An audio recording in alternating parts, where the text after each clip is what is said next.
Welcome back to Lecture 2 of Early Western Civilization. So, here is Sumer and the Sumerians. Well, where is this? Again, it's part of the Fertile Crescent, which we showed right here, and obviously you've got this right here is the Fertile Crescent, and we're talking about this specific area right here, which is part of Mesopotamia, but of course not all of it, nor is it all of the Fertile Crescent. And here again is the Tigris River, and here is the Euphrates River. Now, there was never a Sumerian Empire. Okay. Instead, there was a number of small city-states, about a dozen or so of them. Each city-state, of course, was its main city, and the couple of little villages and towns around it sometimes not, sometimes just a really big city, and the area around it. Okay. So, a city-state is what that is.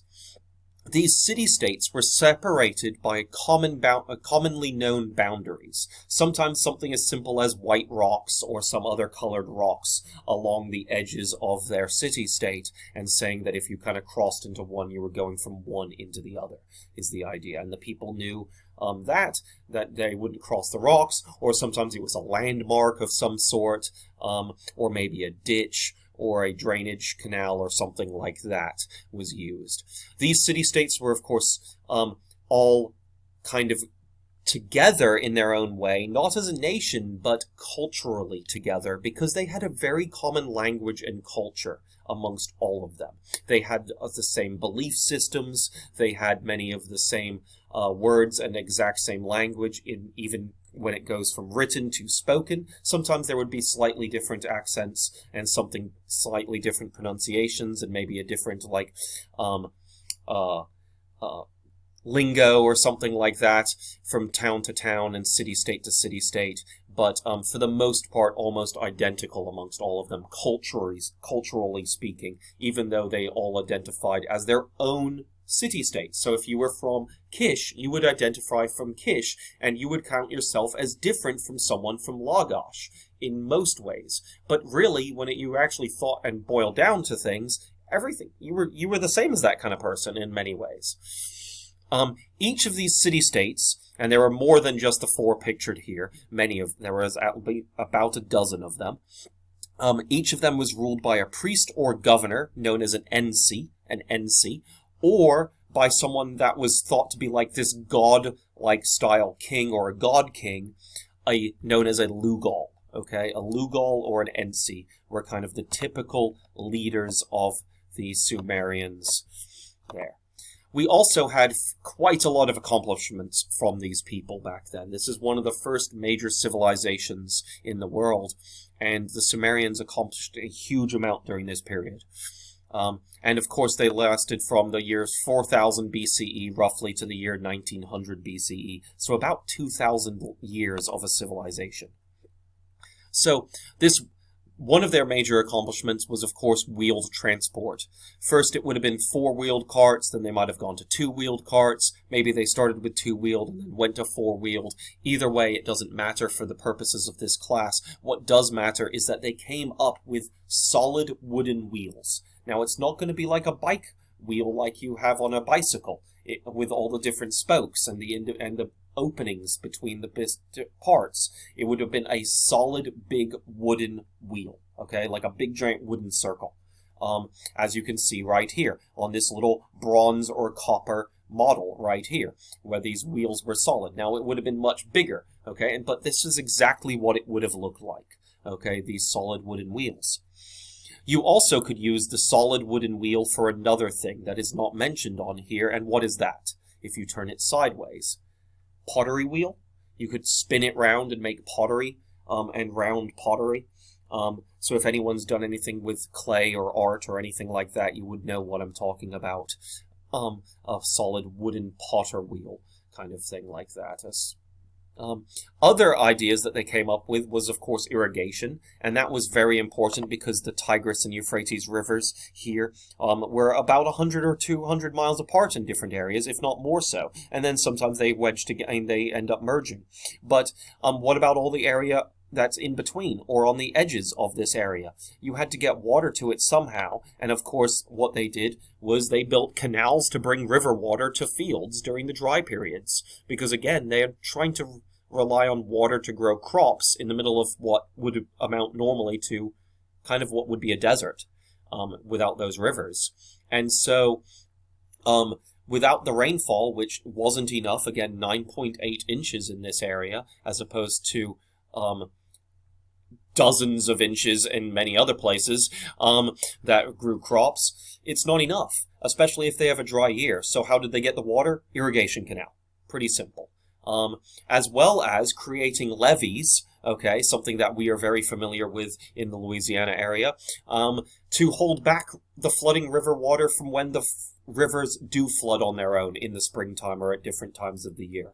And they didn't want to have all their homes be washed away and flooded, or their crops flooded. So what they would do is they created big giant levees and other canals and ditches and things to make it work. And these are images of that area that actually have the different irrigation forms which have been kind of kept up for this purpose. Sumerian accomplishments also included a lot of math. Okay, they were some of the first people to use math in any kind of written version form, and came up with a lot of different uses for it, including a lunar calendar based on a 29.5-day month. Okay, 29.5 days was each of their months. Always 29.5 days. It didn't vary. And they used that calendar and used the different months to figure out when it was time to plant and harvest crops. They knew after so many months that there would time to be harvesting crops. And after so many months after that, it would time to be plant the new set, and then a few months later, harvest those crops. And so they understood that. They used the calendar for that. That calendar that the Sumerians came up with back in the year around 4000 BCE to 1900 BCE, they had it during then. People still use it today. The Jewish and Islamic calendars today, the religious calendars of the Jewish people and the Islamic people, still use that exact same calendar today, with a few small tweaks here and there, but mostly the same calendar. They also used a number system based on the number 60, which was a sexagesimal system, okay, a number system based on the number 60. And what do we use the number 60 for today? Think about it. Think about it as you're watching the video timer go by. Clocks, right? Time, seconds, 60 seconds in a minute, 60 minutes in an hour, okay? And so they used a system based on the number 60. And of course, we still use that number system, a sexagesimal system, for the time today. And that's what they kind of had used. They used it for time back then as well. Today we're more of like a 10 numbers system, because we go like 1, then we sometimes count in tens, like 10, 20, 30. Sometimes we count in hundreds, 100, 200, 300. That's all tens, a 10-based system, as opposed to a 60-based system, okay? And then we also use different number systems depending on how you count today. But a 60 was their common number, and this is what symbols they used for their counting. Right there, they would have had the different symbols, and these kind of wedge-shaped symbols are something called cuneiform, which was their writing method. So let's talk about cuneiform. Well, these are some pictures of cuneiform right here, some cuneiform tablets. And yes, there is tiny little writing on every single one of these pieces, right? And if you look at it, this is a myth right here, the Enlil myth, on a clay cylinder. That would have been a piece of clay that was actually built like a big can, and it would have been written around it about 2400 BCE, and it's now in a university museum. And then this one also was written around that period of time. This is actually a botany or zoology textbook talking about animals. Okay, all of this is about different animals during this period, and it was found outside the city of Baghdad in Iraq, because again, if we go back to this area, Sumeria is roughly where present-day Iraq is today. Iraq is in this area. Okay, So, that is cuneiform in a nutshell. What really is it? Okay, well, cuneiform comes from the word cuneus. Okay, cuneus is the name given to these shapes carved into these clay tablets. Okay, and pictures of them here. And we'll get to this picture in a minute. It started with the idea that these wedge-shaped letters, okay? But originally, they weren't letters. Each symbol meant a different picture, which meant a different word or idea. So sometimes there would be a picture of the sun. Okay, that's pretty simple. Maybe this one down here means grain. Okay, this one looks like here, it looks like a blade of grain. Okay, with all the little leaves and stuff off of it, or kernels of whatever off of it. But maybe, eventually, it doesn't mean grain anymore. It now stands for the letter G, or GR, or something like that. So eventually the pictograms, over time, okay, start meaning no longer the word, but meaning the letters. And by 2500 BCE, the characters no longer represented words, but they represented syllables. And if you put one next to another, two syllables together, or more, can make a word, right? And so that's what ended up happening.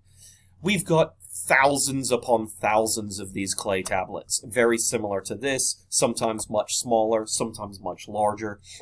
And over time, we have discovered thousands of them, and we have been able to decipher them, because we have been able to decipher and figure out the different letters, or different syllables and words in each. And as you can see, the terms, they actually this is the earliest version of cuneiform, and they got more complicated as going by over decades, if not hundreds of years. Again, remember the Sumerians were around for about 2,000 years, from around 4,000 BCE to around the 1900s BCE.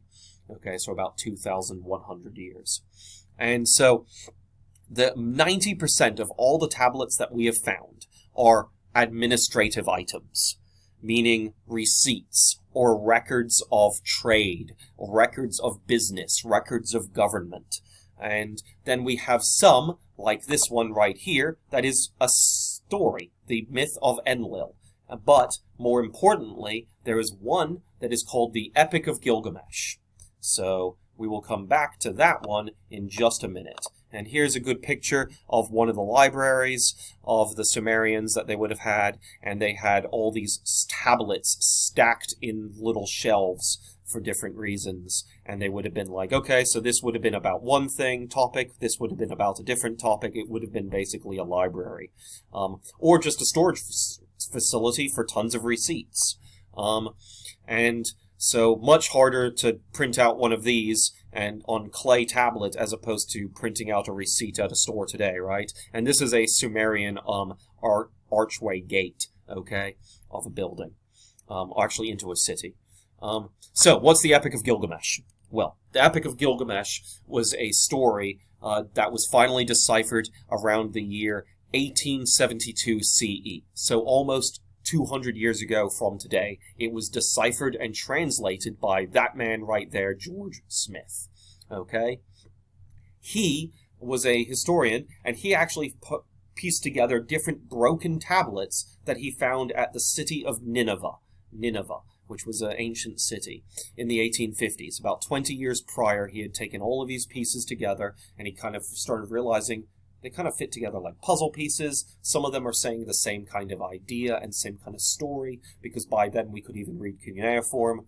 And so it was really easy to understand that they were all one coherent story, like a storybook or a novel. And this novel was written in the year 1800 BCE, give or take. Again, circa 1800 BCE. So, about 4,000 years ago, okay? Was when this was written originally. And what is this story is about? Well, this story is about a man named Gilgamesh. And he's not just a man, he's more than just a man, because he is 1/3 mortal and 2/3 divine, because part of his family were gods, and they They ended up having relationships with mortal people, and they ended up causing a mortal to be born, or a half-mortal to be born, and then eventually that half-mortal ended up meeting another half-mortal and had another child, etc., kind of like that. So Gilgamesh is 1/3 mortal and 2/3 divine, so he's part god in the story. Gilgamesh also fights monsters in this epic, or this story, including one named Enkidu. And Enkidu is this interesting character, because at first Enkidu and Gilgamesh are enemies. And Enkidu is this kind of like bestial person that's let his hair grow long, his fingernails are large, his teeth are sharp. He's never really lived in a city, he lives in a cave.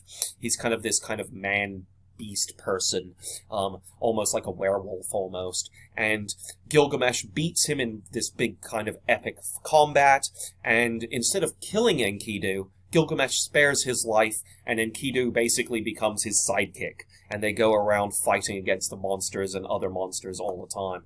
So they fight against monsters. They also fight against things that the gods put against them, because the gods are angry at humans because humans make too much noise back then. Humans are noisy. Well, the same gods would be, I guess, completely appalled with how much loud music and stuff we have today, right? And TV and everything else. So, but gods back then, the gods of the Sumerians, were angry because the humans made too much noise, and they would send huge, terrifying disasters at the Sumerians, including a flood, a story of a huge flood that lasted weeks upon weeks, very similar to the story of Noah and Noah's Ark in the Bible. Very similar story. In fact, the Noah flood story in the Bible actually is accounted across many different mythologies, including the Sumerians, and in the Epic of Gilgamesh. Gilgamesh actually helps try to get everybody to safety on a boat or an island during the story, as well as other stories where he diverts a river and does other things. Very similar to stories that happen in ancient Greece with Hercules. So, Gilgamesh is this super strong guy, runs around. I've had students equate him to the Incredible Hulk of the Marvel mythology and superheroes and stuff like that. And he fights against gods that are angry, as well as monsters sent by the gods, as well as disasters. Okay, so that's the Epic of Gilgamesh. And here's actually a tablet about the flood specifically. Not just the one about Gilgamesh's story of the flood, but another flood tablet. There were many floods and many large things like that that were written about in Sumerian history, and stories have like that been translated and moved into the Bible for that kind of idea. Moving on, another form of cuneiform is here on these small clay pegs. And these small clay pegs are quite interesting. They're kind of like nails. As opposed to a metal nail, they would have used these clay pegs to hold boards of wood together or big other items together to build things. These clay pegs, however, had writing on them. And the writing on them states that the temple is divine property of a specific god, and it is built in honor of that god. So it would have been every single peg for one temple would have been roughly identical. While at another temple, it would have been roughly identical to another one. Okay? And so that's what these are about. We've got one of those temples right here called a ziggurat that they used. Now, the ziggurats were not just religious temples, but they were also trade centers, schools, and city halls for administrative purposes. So quite interesting right there. As we move on, we've got a recent drought back in July of 2019, only last year, 2019 CE. Okay, we are in current era. Uncovered a palace at the area known as Commune, okay, and this is actually it right here. This is a digital image, and this shows where the water and everything has receded, and this is what it looks like here. And this is what it actually looks like with the people all on it. And so you've kind of got these people walking around the temple, the palace, which was very similar to this ziggurat. Now, these ziggurats kind of look very huge and impressive, but they would have only been about 3 to 5 stories tall. The Tower of Babel, which is mentioned in the Bible as well as other places, is also mentioned, is one of these ziggurats, okay? Because it was actually a real place. Well, kind of. This palace was built around the year 1400s BCE, So near the end of Sumerian life, or actually a little bit afterwards. It had paintings of red and blue colored plaster on the walls. Okay, so this is the red and blue plaster. They would have been very beautifully done on the walls, painted on it. And since the flooding and everything, the walls and all have collapsed. So we're trying to piece it together still, but it's relatively fresh, only a year old. Moving on, let's talk about how in about the year 3200 to the year 2300 and 400 BCE, the Sumerian states started fighting with each other. No longer did the cultures and common language and everything make everybody peaceful with each other. Now those cities wanted more territory and to take over each other. And so they started fighting each other during that period. And eventually, a king named Sargon of Akkad, which Akkad is this nearby area, okay, here, takes over. Akkad is right here, and it takes over the rest of Sumeria, and eventually takes over all of this area here, here, and here, partially, in the year 2340 BCE, so about 4,360 years ago.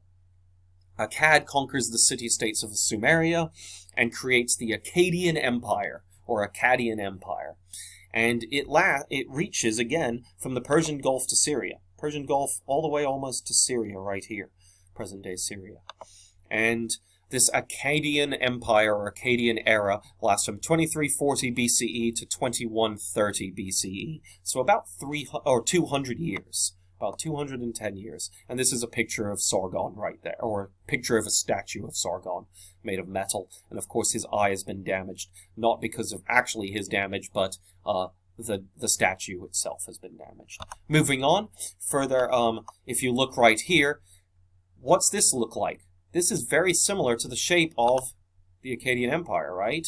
And it's because the Akkadian Empire is mostly here, as well as these extra areas, that are conquered and attacked eventually, are all the Fertile Crescent. This is mostly where people are living during this period. Now, yes, there were some living over in Egypt along the Nile and in the Afar Triangle and a couple places in Africa and elsewhere at this point, but for the most part, most of them are in this Mesopotamia area as well as the Fertile Crescent.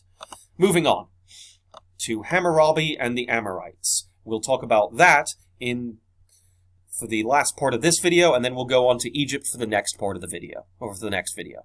Hammurabi and the Amorites. So, this is a picture of Hammurabi himself in 2000 BCE, so about 4,020 years ago. The Amorite people, okay, also known as the Old Babylonians, invaded Sumer, okay? And this is what really causes them in the year 1900 to be completely conquered and fall apart. The Sumerians. And it's because Hammurabi, the 6th Amorite king, there had been 5 kings before him, come along, and he creates the new city of Babylon, okay? And Babylon becomes this new capital of the Amorite kingdom. And he wants to make it even to a bigger, better empire. And that's what causes him to invade, him and the previous people to him start invading the Sumerians and the different warring Sumerian city-states. Hammurabi also creates an empire that conquers not just Sumeria, but also Syria, if we go here to this area, as well as all of the Akkadian area. He conquers almost all of this area, all himself. And so he's created this new empire, which is almost the entire Fertile Crescent at this period, during the Amorites. And he, however, Hammurabi, is best known today for a law code he came up with, which is known commonly as Hammurabi's Code, or Hammurabi's Law Code. But what most people might remember from it is the phrase lex talionis. What lex talionis means is an eye for an eye. Okay? An eye for an eye is what it translates to. And many people have heard of that. And what is an eye for an eye? Well, think about it. It's meaning if you've done something to someone or you've had something happen to you, you should kind of get recompense or some kind of revenge or some kind of justice brought back by it happening to that person because it happened to you. And so the reason why this happens to be in the law code is because, yes, even back to 4,000 years ago, they had surgery, specifically eye surgery. And there had been times where surgeons, eye surgeons, had tried to help someone's eye, as in they had gotten something in it, like a fleck of dust or something had hit it, or some other damage had happened to that person. And of course they go before the doctor, and the surgeon or the doctor tries to perform eye surgery, and sometimes they're successful, sometimes they are not. And in this case, what if they're not? Well, what happens to the eye doctor if they fail and the patient loses an eye? Well, it means the doctor is going to lose an eye in response. Sometimes this would mean also, say, if I steal a goat from you or kill a goat, then you get to steal or kill a goat of mine, or get the equivalent of some kind of amount of payment in back, because they didn't really have money back then. They had trade instead. This is actually a map of Hammurabi's and the Amorites' kingdom here. Totally here. This is all of it, and the city of Babylon, which was right near the city of Kish. And again, that is still part of the Fertile Crescent. Moving on to Egypt in the next video.